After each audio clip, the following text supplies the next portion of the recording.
Okay बच्चों, तो हम अपना अर्थक्वेक रेजिस्टेंट डिज़ाइन आगे बढ़ाते हैं and the next topic is history of earthquakes. देखिए, ये थोड़ा सा थ्योरेटिकल टॉपिक है बट बहुत इम्पॉर्टेंट है हमें ये समझने के लिए कि हमें कंस्ट्रक्शन में अर्थक्वेक को कंसीडर क्यों करके चलना चाहिए, राइट? क्योंकि जब हम समझ पाएंगे कि अर्थक्वेक की मैग्नीट्यूड इंडिया में, फ्रीक्वेंसी एंड इंटेंसिटी किस तरीके से चलती हुई आ रही है, तब हमें समझ में आएगा कि हमारे कंस्ट्रक्शन की वजह से क्या हम भी अभी प्रोन जोन में हैं, राइट? तो चलिए स्टार्ट करते हैं हिस्ट्री ऑफ अर्थक्वेक्स। सी हमेशा से ही इंडिया में अर्थक्वेक की फ्रीक्वेंसी बहुत रही है। मतलब इनफैक्ट मोर देन 50% एरियाज अभी भी हम बोल सकते हैं कि अर्थक्वेक प्रोन जोन में है, राइट? सो और 50 ईयर के स्पैन में अगर हम बात करें 1897 से अगले 50 ईयर की आप अगर बात करते हैं तो सपोज 1947, इसे आप 1950 ले लो। तो अगर 1897 से 1950 की बात करें ना, तो बहुत इस एरा में 4 मेजर अर्थक्वेक्स मिले, 4 मेजर अर्थक्वेक्स। और जब मैं मेजर अर्थक्वेक की बात करता हूं तो मतलब high magnitude means more than 8 in the Richter scale, greater than equal to more than 8 in the Richter scale, right? आप मैग्नीट्यूड और इंटेंसिटी पढ़ चुके हो, है ना? लेकिन मैं फिर से आपको अगर एक बार जल्दी से रिवाइज कराऊं तो मैग्नीट्यूड होता है, मैग्नीट्यूड किससे रिलेटेड होता है? एनर्जी से, है ना? कि जो भी आपका एपिसेंटर है वहां से जो एनर्जी रिलीज हुई वो डिसाइड करता है आपका मैग्नीट्यूड, राइट? और जो आपकी इंटेंसिटी होती है वो क्या होता है कि कितना शेकिंग फील हुआ, राइट? सपोज आपने एक बल्ब जलाया हुआ है, ये जो है ये इंटेंसिटी, और ये दूर जाते जाते क्या होगी? कम हो जाएगी। मतलब आप एपिसेंटर से जितना दूर जाओगे उतना आपको कम शेकिंग फील होगा, राइट? उतना कम डिस्ट्रक्शन होगा। तो वो डिनोट करता है इंटेंसिटी। मैग्नीट्यूड के लिए जो नंबर होता था वो 1 to 10 था, राइट? नंबर्स में होता था। और इंटेंसिटी के लिए ये रोमन नंबर में लेते थे हम, 1 to 12। मतलब कि इस तरीके से होता है, मतलब कि सपोज ये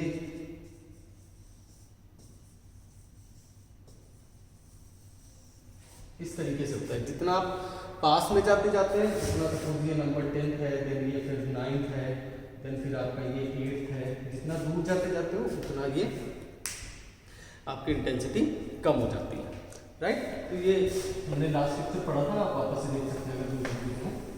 ओके, तो इंडिया में इस टाइम पर बहुत हाई मैग्नीट्यूड के अर्थक्वेक्स हमें देखने को मिले। 4 मेजर्स, हम इनकी भी बात करेंगे कि क्या है, कहाँ पर आए थे, है ना, और क्या क्या डिस्ट्रक्शन हुआ।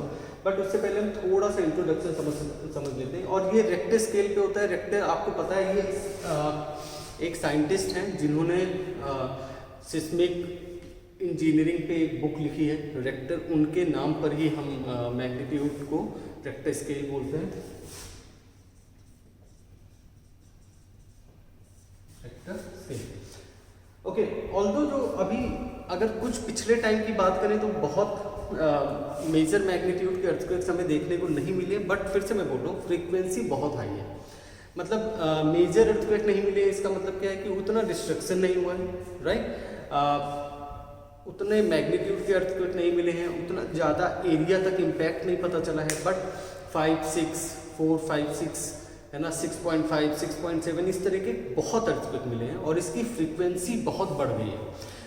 अगर मैं सिर्फ अपने एक्सपीरियंस, मेरे और आपके एक्सपीरियंस की बात करूं तो आज से अगर आप 10-15 साल पहले की देखेंगे तो अर्थक्वेक्स बहुत लिमिटेड दिखते थे। मतलब इनकी बात बहुत कम होती थी। और अगर अभी आप गूगल में सर्च करेंगे तो अपने आसपास के एरिया में, मैं इसमें अफगानिस्तान, नेपाल, भूटान, है ना, पाकिस्तान, इन सबको थोड़ा कंसीडर कर रहा हूँ। अगर आप इस रीजन की बात करेंगे तो आपको मिल जाएगा अर्थक्वेक में कि पास्ट ईयर में आपको 2-3 अर्थक्वेक मिल ही जाएंगे जो कि बहुत हाई फ्रीक्वेंसी है।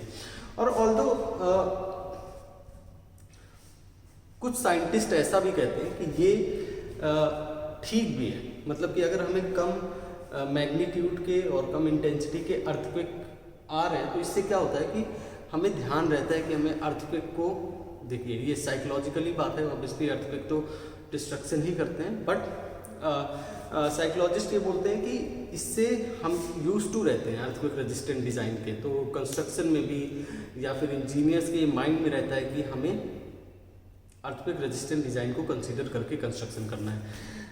दूसरी बहुत इंपॉर्टेंट बात कि जो अभी आया नहीं है, बट पिछले अगर आप 10 साल की बात करें ना, तो जो मैन मेड कंस्ट्रक्शन है वो बहुत ज़्यादा बढ़ा है इंडिया में, राइट। सो प्रोबेबिलिटी है और इसका कुछ चांस भी होता है, ये भी हम डिस्कस करेंगे। एक पर्टिकुलर पूरा चैप्टर है कि मैन मेड अर्थक्वेक कैसे इम्पैक्ट कर सकते हैं, क्या मैन मेड अर्थक्वेक हैं, क्या ह्यूमन बींग्स की वजह से भी अर्थक्वेक आ सकते हैं, या फिर ये नेचुरल डिजास्टर ही है। इस पर हम पूरा एक चैप्टर डिस्कस करेंगे, बट इसका कुछ ना कुछ इम्पैक्ट है और आपको भी भले ही रिलेशन नहीं पता हो, लेकिन आपको लगता होगा कि कोई ना कोई इम्पैक्ट इतने ज़्यादा कंस्ट्रक्शन का अर्थक्वेक्स पे होगा, राइट। अब हम आगे बात करते हैं कि किस किस रीजन में हमारे ये अर्थक्वेक सबसे ज़्यादा है। सबसे ज़्यादा तो देखो हिमालयन रीजन, सबसे ज़्यादा जो हाई मैग्नीट्यूड के आपके अर्थक्वेक्स आते हैं वो हिमालयन रीजन में ही आते हैं, मोर देन इट। ऑब्वियसली फिर से जब मैं हाई मैग्नीट्यूड की बात कर रहा हूँ मतलब मोर देन इट। और इसका रीज़न है कि जो इंडियन प्लेट है वो मूव करती है यूरोजियन प्लेट की तरफ, जो और ये मूवमेंट होता है लगभग 50 mm पर ईयर का इंडियन प्लेट। ऑब्वियसली ये भी हम पढ़ चुके हैं कि प्लेट्स के मूवमेंट की वजह से ये अर्थक्वेक है। जब प्लेट क्या होती है इस तरीके से, मतलब इस तरीके से मूव करती है, तो क्या होता है यहाँ पर जो फ्रिक्शन होता है उसी से एनर्जी रिलीज होती है जो मैग्नीट्यूड बनाता है, और फिर जब वो ऊपर वेव्स पहुँचती हैं, सिस्मिक वेव्स पहुँचती हैं, सरफेस तक पहुँचती हैं, उससे हमें इंटेंसिटी मिलती है। तो जो इंडियन प्लेट है ये यूरोजियन प्लेट की तरफ मूव करती है और ये मूवमेंट है लगभग 50 mm पर ईयर, और जिसकी वजह से ही यहाँ पर बहुत ज़्यादा अर्थक्वेक्स हाई मैग्नीट्यूड के देखने को मिलते हैं। कहाँ पर देखने को मिलते हैं? हिमालय में। और आप देखो इंडिया में अर्थक्वेक की इम्पोर्टेंस आप इस बात से समझ सकते हैं कि जो मैंने आपको साइंटिस्ट बताया जिनका पूरा नाम था प्रोफेसर C.F. रिचर, और इन्होंने बुक लिखी थी सिस्मोलॉजी इंजीनियरिंग। उसमें एक इन्होंने पूरा chapter means the complete chapter दिया है सिर्फ इंडियन अर्थक्वेक्स को, द ग्रेट इंडियन अर्थक्वेक्स, एक पूरा chapter.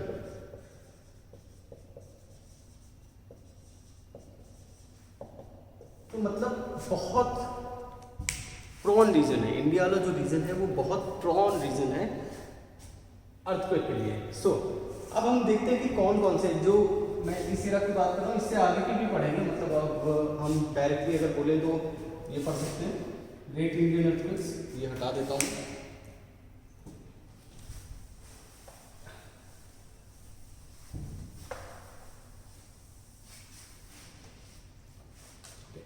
So we'll study here. I think you can see here. Yes. Great Indian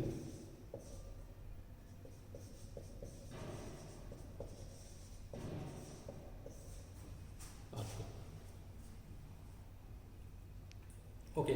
obviously देखो इसको ग्रेट वो पॉजिटिव सेंस में नहीं है क्योंकि ये बहुत बड़े थे, इसलिए इन्हें ग्रेट बोला जा रहा है। सबसे पहला the first one is Assam earthquake,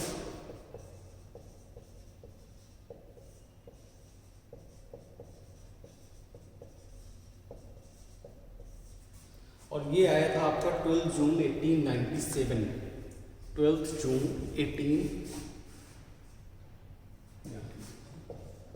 12 जून, जो इम्पोर्टेंट टर्म है वो लिख देता हूँ, बाकी आप बना लें। 12 जून 1897 में इंटेंसिटी सबसे हायर कितनी होती है? 12 होती है, राइट। और वो यहाँ पर हमें देखने को मिली थी इंटेंसिटी। आप समझ ही सकते हैं कि कितना डिस्ट्रक्टिव रहा होगा ये, क्योंकि इसकी इंटेंसिटी 12 थी। And you won't believe, but इसमें जो एरिया कवर किया था वो एरिया कवर किया था 500 kilometre radius 500 kilometre radius. 500 kilometre radius का आप मतलब समझते हैं, मतलब कि अगर मैं जनरल कैलकुलेशन करूं तो pi by 4 into 500 square means that is what pi by 4, ये 3.14.9 लगभग अगर 1 मान लेते हैं तो 25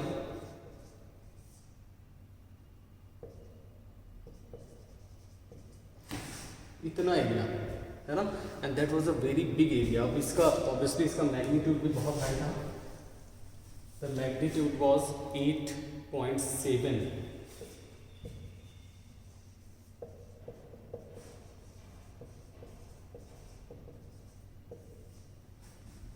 8.7। देखो कुछ बेसिक तरीके के डिस्ट्रप्शन होते हैं अर्थक्वेक की वजह से, राइट? और वो डिस्ट्रप्शंस क्या होते हैं? सी अब अगर मैं आपसे बोलूँ कि सबसे बड़ा जो डिस्ट्रप्शन होता है कि सॉइल जो है ना लिक्विफाइड हो जाती है। सॉइल लिक्विफाइड होने का मतलब क्या है कि सॉइल आपकी सॉलिड स्टेट में है, जिसकी वजह से स्ट्रेंथ मिल रही है। सॉइल में कोहेजन है, कोहेजन और एडेशन आपने सुना होगा, है ना? जो कोहेजन है वो सेम पार्टिकल के बीच में लगता है, एडेशन आपके दो अलग अलग पार्टिकल्स के बीच में लगता है। लाइक आपने फेविकोल का नाम सुना होगा, वो क्या है? एडहेसिव है। एडहेसिव है मतलब जो बॉन्ड है वो क्या है? फेविकोल और वुड के बीच में, राइट? कोहेजन का मतलब है जो पार्टिकल पार्टिकल के बीच में बॉन्ड होता है। सपोज अगर मैं सिर्फ फेविकोल के लिक्विड की बात करूं तो उनके बीच में जो बॉन्ड है वो क्या है? कोहेजन है। तो सॉइल की जो स्ट्रेंथ है वो मेनली कोहेजन की वजह से, राइट? और जब लिक्विफिकेशन होता है तो वो कोहेजन खत्म हो जाता है ना? कोहेजन खत्म हो जाता है तो मतलब सॉइल बहने लगती है, मतलब लिक्विड की तरह फ्लो करने लगती है। और अगर वो लिक्विड की तरह फ्लो करने लगेगी तो उसके ऊपर जो स्ट्रक्चर्स बने हैं तो वो क्या होंगे?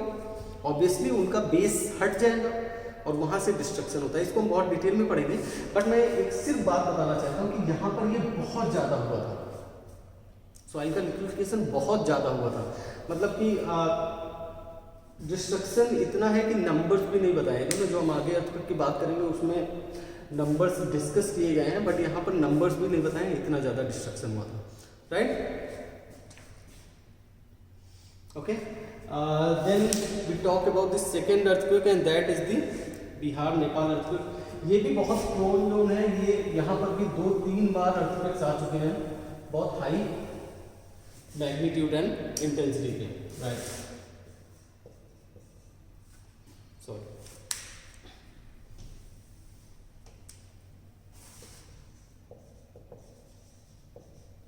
बिहार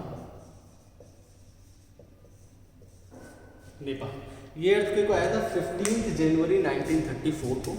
अर्थक्वेक वाज 15 जनवरी 1934 को, और जो इसमें मैग्नीट्यूड था आपका that is 8.4। Magnitude was 8.4 and intensity was 10।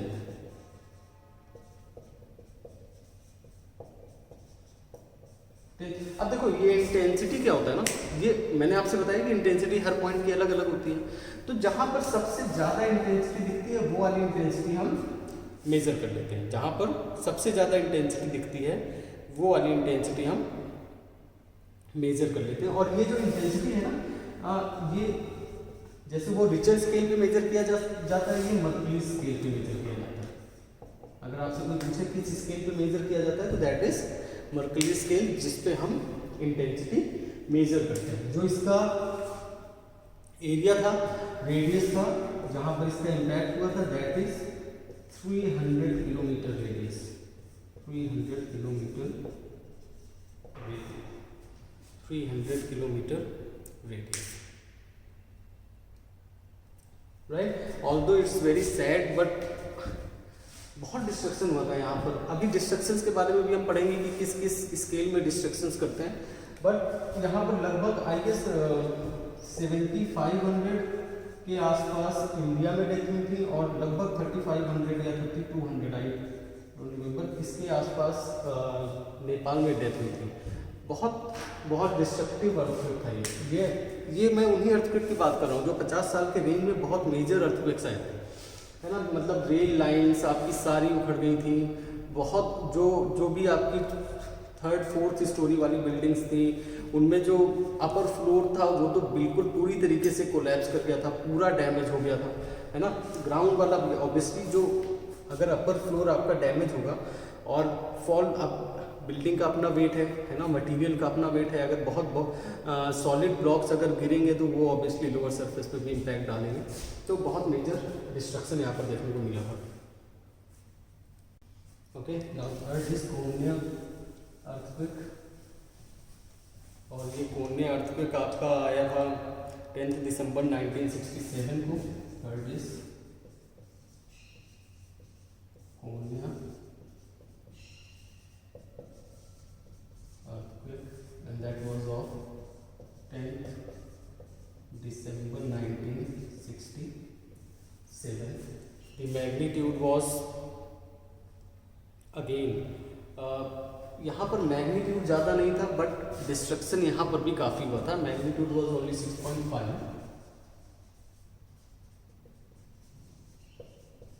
Only 6.5, but death इसमें भी 3,500-4,000 के करीब हुई थी डेथ।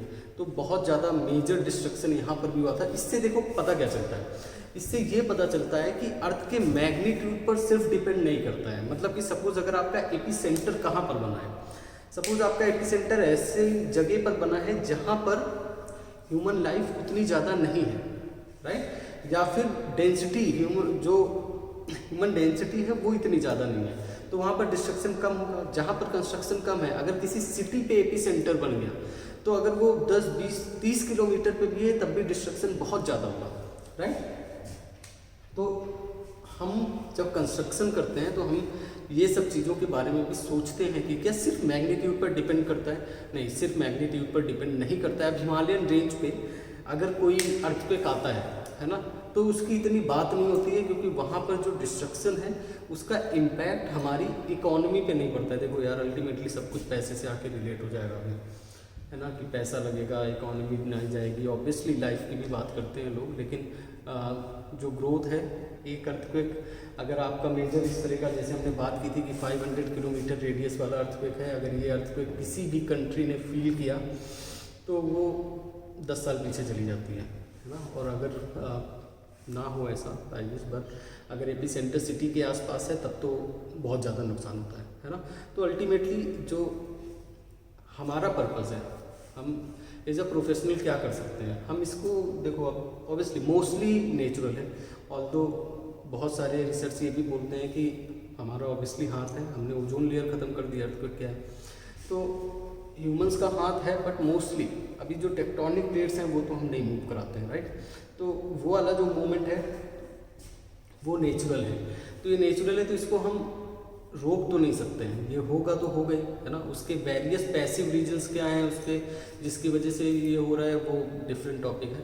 बट हमें एज अ प्रोफेशनल ये करना है कि जो नुकसान हो उसको मिनिमाइज़ कर सकें, जितना कम से कम हो, है ना, जितनी ज़्यादा से ज़्यादा चीज़ें हम बचा सकें, राइट। सो यहाँ पर magnitude was 6.5 and the intensity was 10। Intensity was 10, और ये जो फील्ड किया गया था मेजर एरिया में, that is of 300 kilometre square, 300 kilometre square में ये मेजर किया गया था, right. Okay, again next fourth is Bihar Nepal earthquake.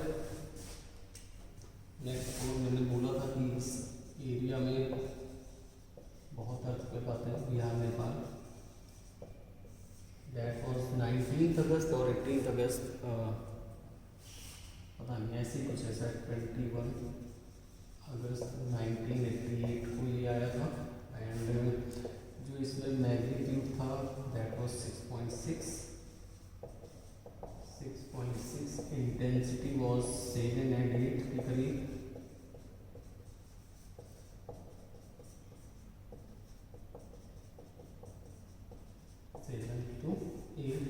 और इसमें भी बहुत ज़्यादा नुकसान हुआ था।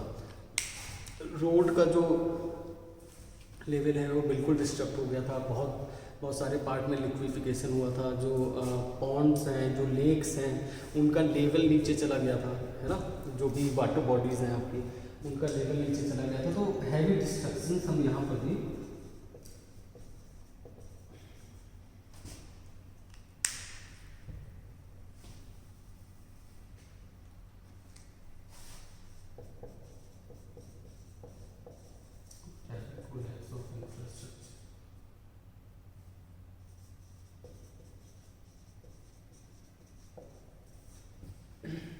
right. Okay, next is fifth Uttarkasi earthquake.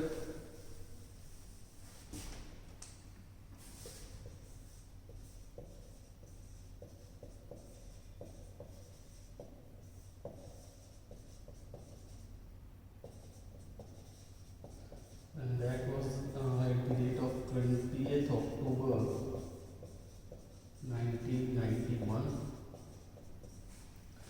and the intensity was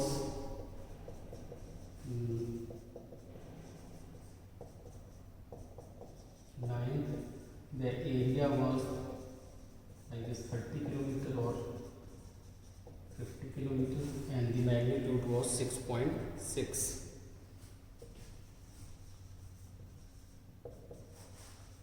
Magnitude was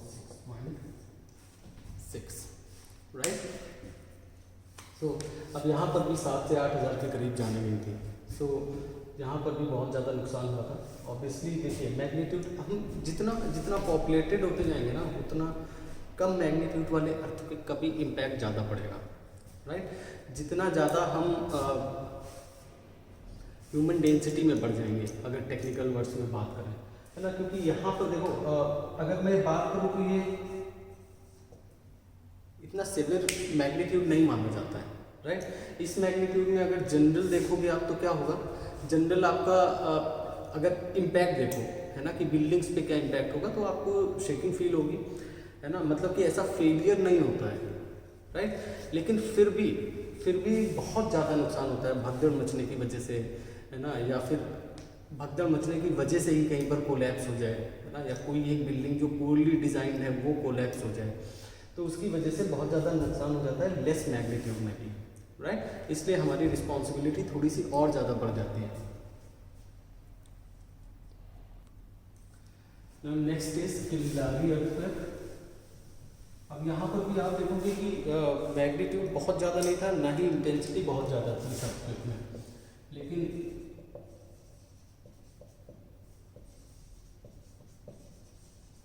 Killari earthquake this was in 1993, I guess, एक बार चेक कर लेता हूँ। यस, इट वाज इन 1993, 38 सितंबर, राइट? अब मैग्नीट्यूड भी था इसका सिर्फ 6.4, magnitude was 6.4 and intensity was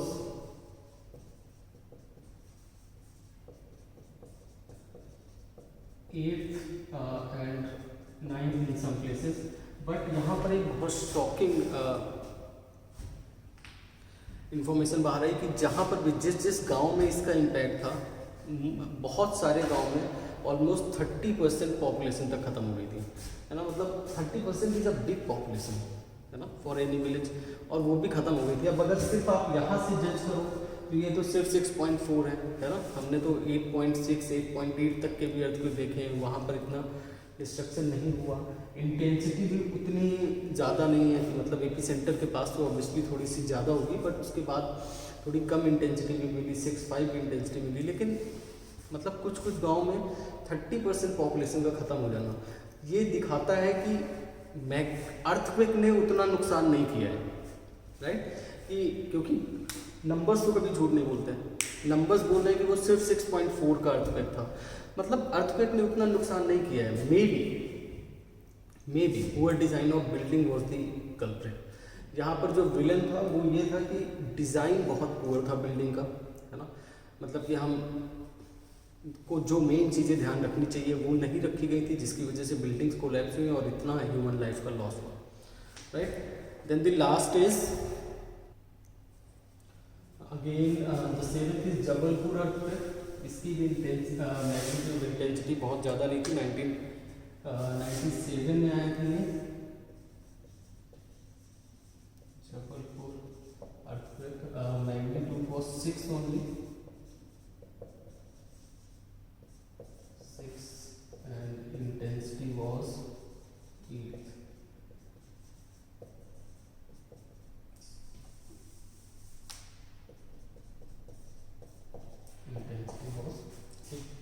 and ये 1997 में आया था, मुझे डेट याद नहीं है, 1997, राइट। सो ये कुछ मेजर अर्थक्वेक्स थे जिनके बारे में हमने पढ़ लिया है ना। बस हमें यहाँ से ये समझना है कि हमारी एक हिस्ट्री है अर्थक्वेक की, इसलिए हमें इस पार्ट को, देखो हिस्ट्री का काम सिर्फ एक ही चीज़ होता है कि अगर वो कोई डिस्ट्रक्शन इंडिकेट कर रही है history, so we need to make sure कि हम उसे रिपीट नहीं करें, राइट। और अगर कोई ग्रोथ या पॉजिटिव साइन शो कर रही है तो we can learn from it, है ना, कि हम क्या और कर सकते हैं जिससे हम ग्रोथ की तरफ आगे बढ़ पाएँ। तो कहीं पर भी हिस्ट्री पढ़ाने का मेन मोटिव यही होता है कि हमारे पास ये प्रूफ है कि हमने ये सब फील किया है।